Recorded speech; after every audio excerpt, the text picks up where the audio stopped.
जय जगन्नाथ। 1 एप्रिल ओडिशा दिवस ठारू 14 एप्रिल ओडिया नववर्ष पर्यंत यही 14 दिन आमे ओडिया पक्ष भावे पालन करुछु।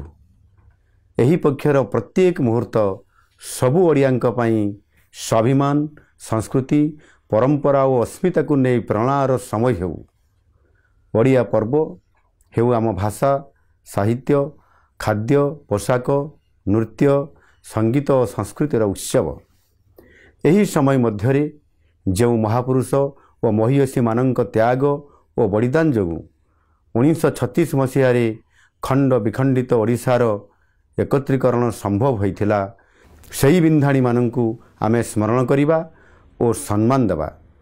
ओडिया नववर्ष एवं महाविश्व संक्रांति हेउ ओडिया भाषा, साहित्य और संस्कृतिर नुआ उद्यम, नुआ संकल्प और विकसित ओडिशार नुआ अवसर।